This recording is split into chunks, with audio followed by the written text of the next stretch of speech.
Hey everyone, and thanks for tuning into the AFV factory. So another update on the Flakpanzer Maus, which is well overdue. I should have posted a week ago, so there's a fair bit has been done since the last video that I did.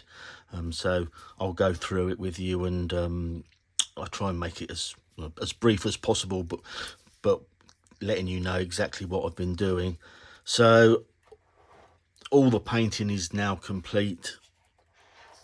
Used various different manufacturers, Vallejo and Tamiya lacquer paint, so acrylic and lacquer on there. Various decals as well. These ones which I'm using for the Werewolf Brigade are actually I got them off of eBay. They're for something completely different, but I thought they looked good. I thought they would suit the tank, which they do. So excuse me. So yeah, I've gone obviously from the painting stage. It was all sealed with a Tamiya lacquer, semi-gloss varnish, and then I started weathering it. So yeah, firstly I used the AK winter streaking grime. I've done both the hull and the turret with that, and I've also gone on and done some work with the white paint on the turret as well, so the hull is a step behind. But I wanted to do, again, it's another winter tank. I'm sort of enjoying doing winter tanks at the moment, so I thought I would carry on with that. The winter grime, as you can see, it produces a dirty, grimy effect. I suppose the clue is in the name, isn't it, really?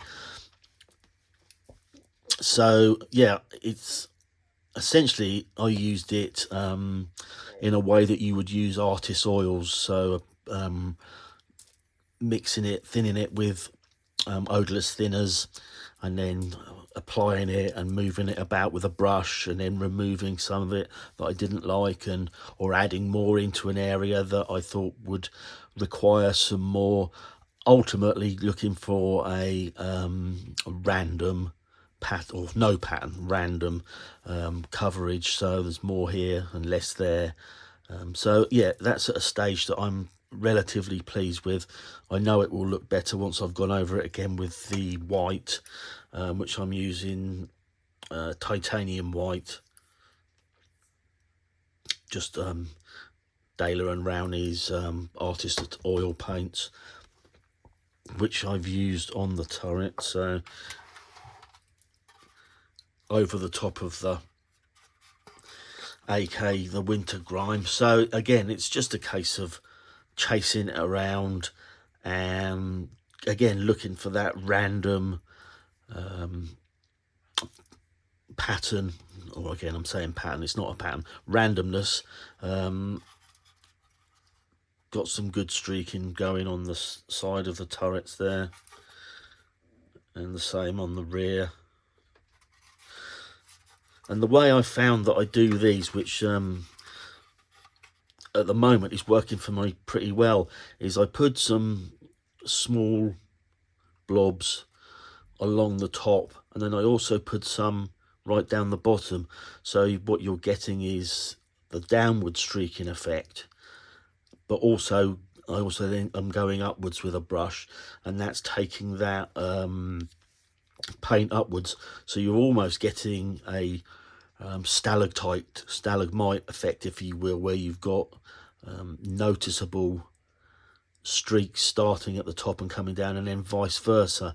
And I actually quite like that effect. I've been kind of tinkering around with it, trying to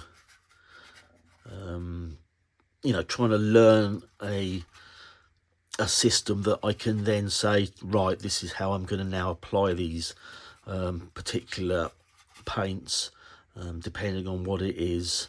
And the same with the working on the surface. Obviously you're not trying to put any streaks in.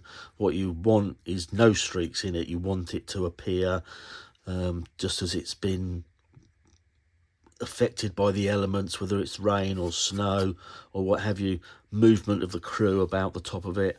I have done some chipping, but not a lot. I'm kind of dialing back the chipping, to be honest. You know, I look at other people's work online and, you know, they do some, you know, it looks really good. You can get some really good results from chipping. But for me personally, I'm just starting to think, well, you know, I do understand why you're doing it, and what you've done looks good, but I'm kind of wanting to go in a slightly different direction and make it more subtle. So again, with the hull, I did some very sparse chipping on there, and then once that's fully completed regarding weathering, it will be virtually you'll be unable to find it really, but I know it's there. But yeah, it's a case of again dialing in some specific ways that I do something, learning it, and then being able to apply it to any tank or any vehicle. So that's where I am at the moment. So with the tracks and the running gear, I did the running gear in all in red oxide primer, and I then just went over again with the winter streaking grime, just to get this dark weathered muddy look. And the tracks, I was quite pleased with how they came out. Again, I sprayed them with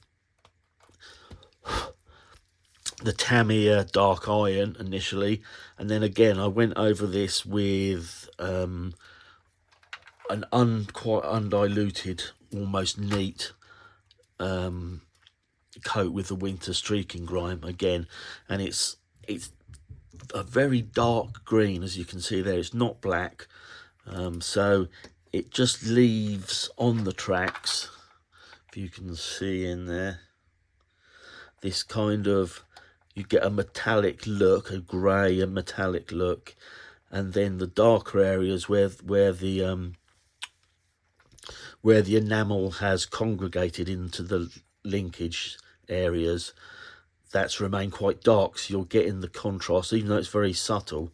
I don't even know if you're going to be able to see this on my phone, to be honest, but yeah, I'm pleased with how that came out. So that's something I shall remember and work on, because again, another thing that I'm trying to build up and learn is a good way to do tracks that again is universal.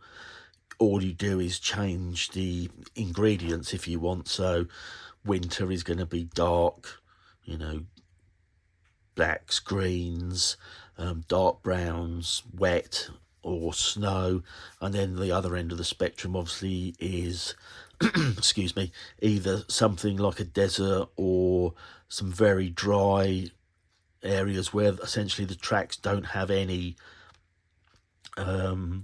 dirt on them so much, but the metalwork has worn and it has taken on a much lighter colour.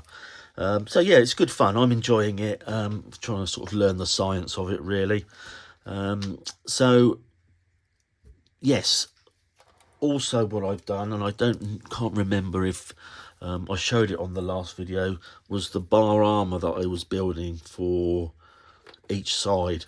Obviously what I've done with this mouse hull is I've taken the side armour and cut it away, so there's a lot more of the track and the wheel bogies exposed, which was what I wanted to do. I wanted to get that look, but I also wanted to incorporate some armour replacement, but you know, lighter, maybe less effective, but lighter, meaning the tank had less weight to be carrying and might make it a bit more of a feasible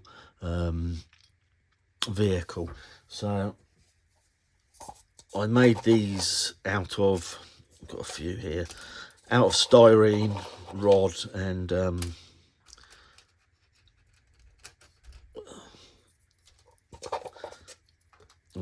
straight bits, and I then went at them with a bit of heat, and it's not too difficult. What you're trying to achieve is to get the plastic at that point where you can move it about, or it starts to bend on its own, but not any further than that where it actually starts to melt, and then you lose the shape because it starts to stretch or it flattens. So that's what I wanted. I wanted to make it look like it was a bar that had actually been bent. Some are better than others, but I'm reasonably happy with all of them. Again, I painted them in various different shades of grey, from sort of Panzer grey, quite a dark grey, right up to London grey, which is quite a light grey Vallejo colour. And then I also then started putting some rust effects on them. Again, some more than others. I wanted as much contrast between these as I could possibly get in, which, yeah, I'm quite pleased with. And once they had a coat of the winter streaking grime, it kind of toned them right down to the look that I wanted, which matches with this vehicle. So they will be going on along here. The ones with the bent out ones will be at the front either side, so they'll sit along there like that, bolted on. So if the tank was going to be transported on a railway, they could be unbolted, obviously, to reduce the width, but also they can be unbolted if you needed to work on the tracks or the bogies. So try to make it as realistic as possible, even though obviously it's a complete fantasy vehicle. So those will be going on. I haven't done, there's 5, well, I could get 5 aside, but I've decided not to go for that. I'm going to have some missing, and I've also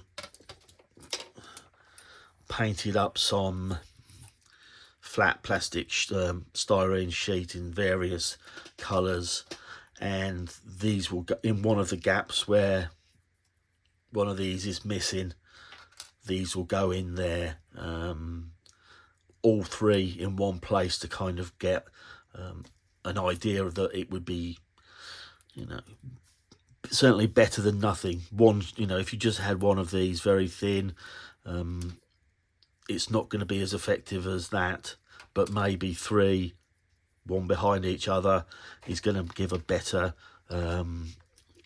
armour resilience, is what I'm trying to say. And again, just to make it look a bit different, I did keeping an eye on the time, I did the barrel, the fuel barrel on the back.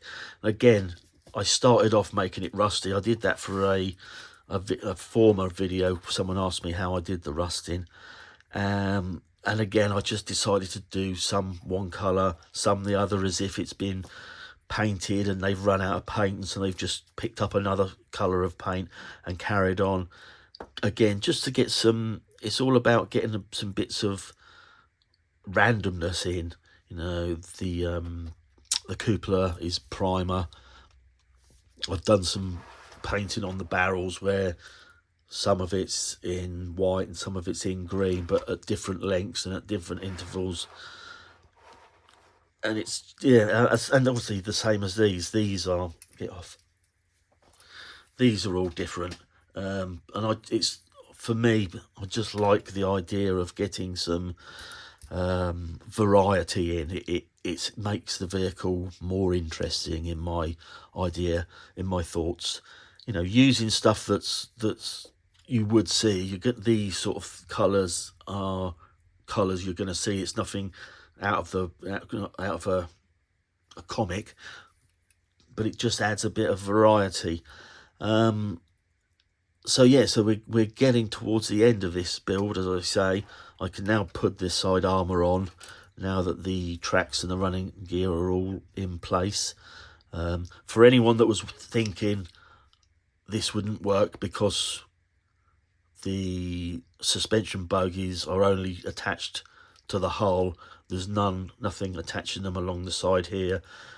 In reality, that was how the Maus was built. They had spent a lot of time trying to work out how they were going to attach this side armour, what thicknesses they were going to do. You know, if they milled out a lot of it, it was a huge amount of work and a huge amount of waste of steel when they couldn't afford it. And in the end, they obviously they were constantly changing and updating the plans as this was being developed. They got to a stage where these bogies were only bolted onto the hull, and they didn't actually come in contact with the side armour. So yeah, so it would have worked if that had happened. And yeah, so the last thing that I'm going to be doing is I've put these little right angle hooks here. They need a bit of painting up and what have you, but I'm going to hang some tow cables on there. I've got these are 3D printed, which came out of a amusing hobby kit, but they're pretty cool. So what I will do, see if we can get something to focus. I don't know why I can't do it. But anyway, they're nice, very nice. I'll use those. I'm going to hang the tow cable from here, sort of up, and then up again. And I'm thinking that I'm going to make up some milliput tarps, and I will be making some tarps and just hanging them again off there. Yeah, milliput, you know, excellent stuff. And then just hanging some tarps off there again. A, to give it a bit of more camouflage, and B, it's breaking up the silhouette of this tank a little bit more, just making it more difficult to spot, really. So there it is. Yeah, as I say, the next video will be the completed vehicle. Probably by the end of the year. It's obviously it's Christmas and we get busy with other things, and sometimes the model making takes a back seat, but I'm not that far away. I'm keen to finish. I'm not rushing it, obviously, but I'm keen to finish it. I've got a lot of really cool stuff to build next year, which I'll be talking about in another video, but I'm excited for that. I've got some new kits that I've got recently. So yeah, some exciting stuff to come. So thank you very much for tuning in and listening, and I'll catch up with you all later.